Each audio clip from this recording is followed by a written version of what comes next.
Hi, everyone. Hope this message finds you well. I am very excited to be able to share this idea with you.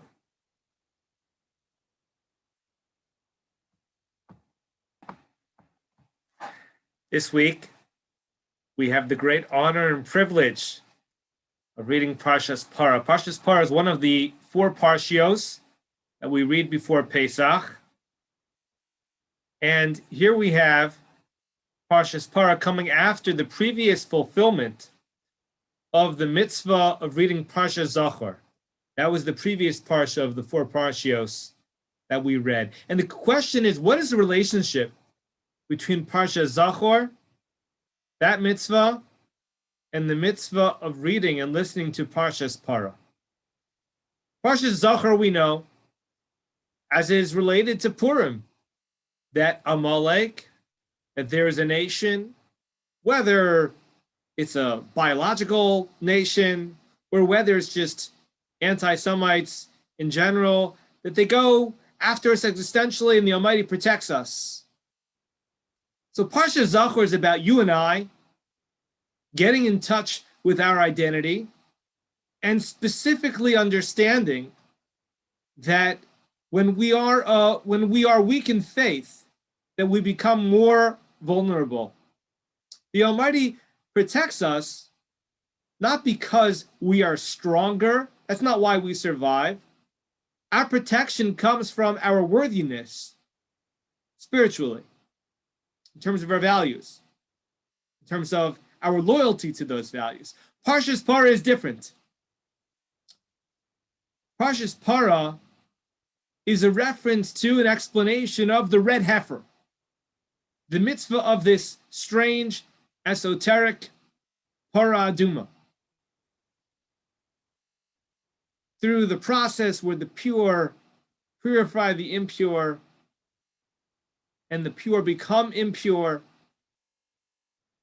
So they represent 2 different ideas.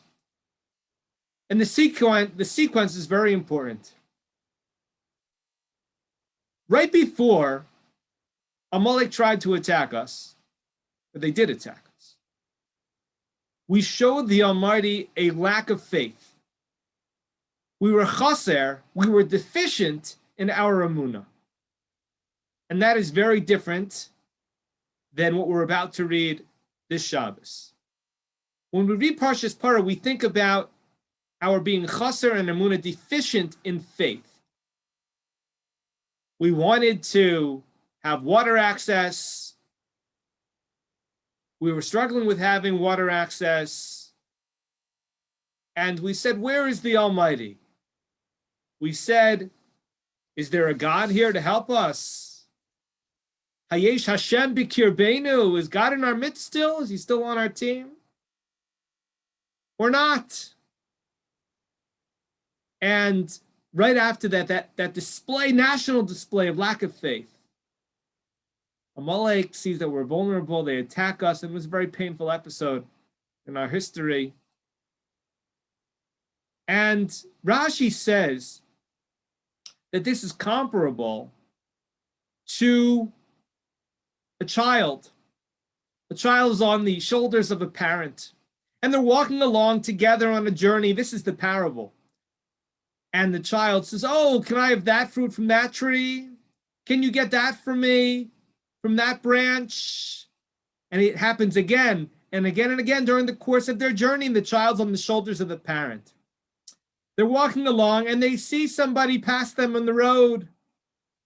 And the child asks that individual, have you seen my parent?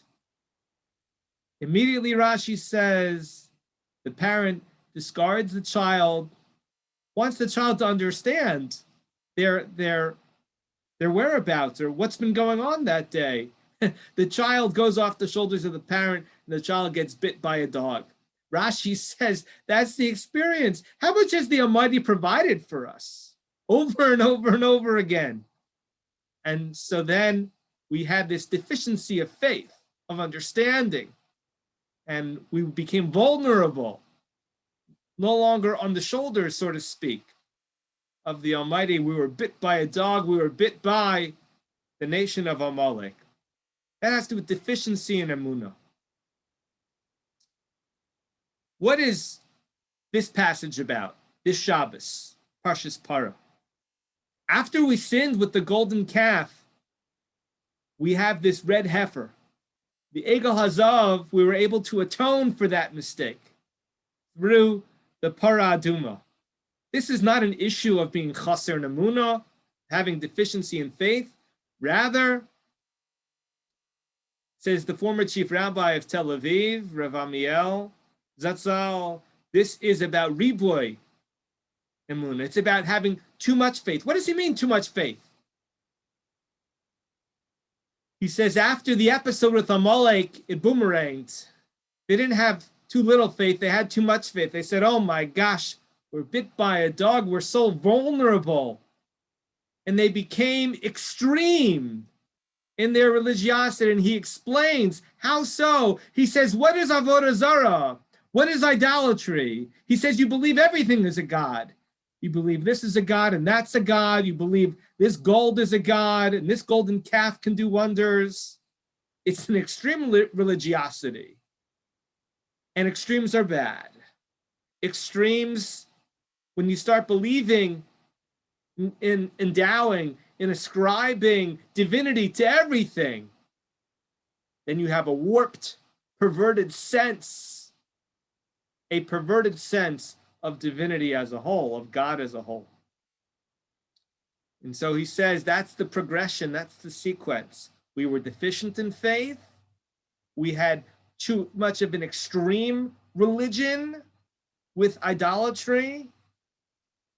And that was a severe deviation. And having Parshas Zachor followed by Parshas Parah gives us the right approach, the middle of the road approach. We need to guard against extremes.